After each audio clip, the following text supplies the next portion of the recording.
Hello everyone, स्वागत है आपको अपने चैनल स्टडी सेंटर चंदन में।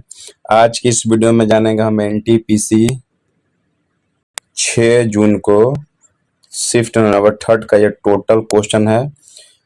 इस चैनल पर आपको 100% करेक्ट आंसर और एनालिसिस कराया जाता है। इस वीडियो को पूरा वॉच कीजिए ताकि आने वाली शिफ्ट में अगर क्वेश्चन रिपीट भी हो रहा है तो आपको मदद मिल जाएगा और यह पता चलेगा कि इसमें किस प्रकार का क्वेश्चन पूछ रहा है। आप अपने हिसाब से तैयारी कर सकते हैं, ठीक है। चलिए, जो भी भाई हमारे चैनल पर नए हैं वो हमारे वीडियो को लाइक और चैनल को जरूर सब्सक्राइब करें। पहला क्वेश्चन दिया है, ऊर्जा का ऐसी मात्रा क्या होता है। ऊर्जा का ऐसी मात्रा क्या होता है, तो पहले हम ऊर्जा के बारे में जान लेते हैं। किसी वस्तु में कार्य करने की क्षमता उस वस्तु की ऊर्जा कहलाती है, ठीक है। किसी वस्तु में कार्य करने की क्षमता जो होती है उस वस्तु की ऊर्जा कहलाती है। अगर वही आपसे पूछते हैं कि ऊर्जा कौन सी राशि है, तो ऊर्जा एक अदिश राशि है, ठीक है। और ऊर्जा का ऐसी मात्रा क्या होता है, आपको जूल होता है। ऊर्जा का ऐसी मात्रा जूल होता है। इस बात को भी आप लोग ध्यान में रखिएगा। अगला क्वेश्चन दिया है, बंगाल विभाजन किस वर्ष रद्द कर दिया गया था। तो बंगाल विभाजन 1911 में रद्द किया गया था। और किसने किया था, लॉर्ड हार्डिंग ने किया था, ठीक है। बंगाल विभाजन 1911 में लॉर्ड हार्डिंग ने किया था। वही बात कर लेते हैं कुछ और फैक्ट के बारे में। विभाजन की घोषणा 19 जुलाई 1905 को की गई थी। बंगाल विभाजन 16 अक्टूबर 1905 को प्रभाव में आया था। और इसका विभाजन जो है किसने किया था, लॉर्ड कर्जन ने किया था। इस बात को भी आप लोग ध्यान में रखिएगा। अगला क्वेश्चन दिया है, प्रधानमंत्री का प्रधान सचिव कौन है। तो प्रधानमंत्री का प्रधान सचिव है प्रमोद कुमार मिश्रा, ठीक है, और शक्तिकांत दास, ठीक है। अगला क्वेश्चन है, हाल ही में 900 कैरियर गोल तक पहुंचने वाले पहले खिलाड़ी कौन बने हैं। तो 900 कैरियर गोल तक पहुंचने वाले पहले खिलाड़ी आपको हैं क्रिस्टियानो रोनाल्डो। क्रिस्टियानो रोनाल्डो जो है वो पहले 900 गोल करने वाले खिलाड़ी बन चुके हैं। अगला क्वेश्चन दिया है, पालीगर का विद्रोह किस प्रेसिडेंसी में हुआ था। पालीगर का विद्रोह जो है आपको किस प्रेसिडेंसी में हुआ था, तो आपको मद्रास प्रेसिडेंसी में हुआ था। आपका राइट आंसर हो जाएगा मद्रास प्रेसिडेंसी। वही बात कर लेंगे कि 1799 से 1805 के बीच तिरुनेलवेली और डिंडीगुल और मालाबार क्षेत्र में यह हुआ था। वहां का क्षेत्र आपसे पूछ देगा तो आप इसको ऑप्शन में दिया रहेगा तो आप इसको टच कर सकते हैं। आप पूछेगा कब, तो 1799 से 1805 के बीच में। पुरानी जलोढ़ मिट्टी को किस नाम से जाना जाता है। तो पुरानी जलोढ़ मिट्टी को आपको बांगर का नाम से जाना जाता है। अगर वही बात कर लेगा कि नई जलोढ़ मिट्टी को किस नाम से जाना जाता है, तो नई जलोढ़ मिट्टी को आपको खादर के नाम से जाना जाता है। नेक्स्ट क्वेश्चन दिया है, झारखंड में इनमें से कौन सा अभयारण्य है। झारखंड में इनमें से कौन सा अभयारण्य है, तो झारखंड में कई वन्य जीव अभयारण्य जिनमें से कुछ आपको प्रमुख नीचे बताया गया है, जिसमें है बेतला, दालमा, हजारीबाग वन्य जीव अभयारण्य, गौतम बुद्ध वन्य जीव अभयारण्य और पलामू वन्य जीव अभयारण्य। आपको ऑप्शन में दिया था पलामू वन्य जीव अभयारण्य, इसका राइट आंसर हो जाएगा, ठीक है।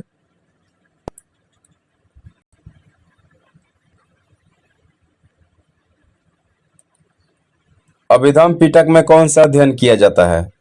अभिधम पिटक में कौन सा अध्ययन शामिल है, तो अभिधम पिटक में मुख्य रूप से बौद्ध धर्म के सिद्धांत, दर्शन और मनोविज्ञान और तत्व मीमांसा का अध्ययन शामिल है। ये आपका राइट आंसर हो जाएगा। बौद्ध धर्म के सिद्धांत, दर्शन, मनोविज्ञान और तत्व मीमांसा का अध्ययन शामिल है। यह बौद्ध धर्म के सुत्त पिटक में दिए गए उपदेशों की व्याख्या करता है, उन्हें व्यवस्थित तरीके से व्यवस्थित करता है। ये आपका राइट आंसर हो जाएगा। अगला क्वेश्चन दिया है, भारत का पहला यात्री ड्रोन कौन सा है। भारत का पहला जो है आपको यात्री ड्रोन कौन सा है, तो यात्री ड्रोन है आपको वरुण, ठीक है। यह ड्रोन को भारतीय नौसेना के लिए बनाया गया है। इसके बारे में जान लेते हैं। वरुण ड्रोन एक बार उड़ान भरकर 35 किलोमीटर तक जा सकता है। और इस ड्रोन में 130 किलो का वजन या लोगों को एक जगह से दूसरी जगह ले जाने की क्षमता है। यह जमीन से 2 मीटर ऊपर उड़ेगा और इसकी समय सीमा जो है 25 से 33 मिनट तक का है, ठीक है। तो इस बात को भी आप लोग ध्यान में रखिएगा। केंद्र शासित प्रदेश में नगर परिषद की स्थापना किसके द्वारा किया जाता है, तो केंद्र शासित प्रदेश में नगर परिषद की स्थापना जो आपको केंद्रीय सरकार द्वारा किया जाता है। किसके द्वारा? केंद्रीय सरकार के द्वारा। नेक्स्ट क्वेश्चन दिया है, कोन्याक जनजाति किस राज्य में पाया जाता है? तो कोन्याक जनजाति जो आपको नागालैंड राज्य में पाया जाता है। अगला क्वेश्चन दिया है, बुक लिवर किसने लिखा है? तो बुक लिवर आपको किसने लिखा है? तो एमिली हेनरी ने लिखा है। किसने? एमिली हेनरी ने। नेक्स्ट क्वेश्चन दिया है, कार्यशील युवा का सामान्यता आयु ग्रुप क्या होता है? कार्यशील युवा का सामान्यता आयु ग्रुप क्या होता है आपको? तो इसके बारे में जानते हैं।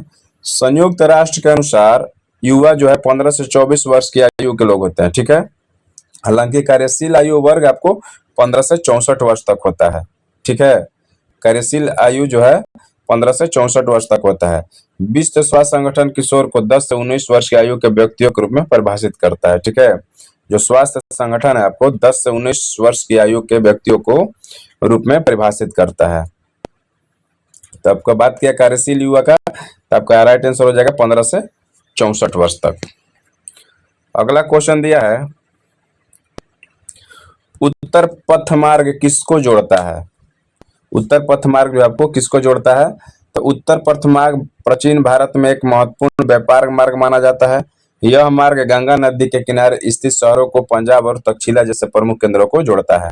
ये आपका राइट आंसर हो जाएगा, पंजाब और तक्षशिला। यही बात कर रहे थे कि यह मार्ग मध्य एशिया को भारतीय उपमहाद्वीपों से भी जोड़ता है। यह मार्ग मध्य एशिया को भारतीय महाद्वीप से भी जोड़ता है। इन दोनों में से जो भी आपका राइट आंसर हो जाएगा वो आप टिक कर लीजिएगा।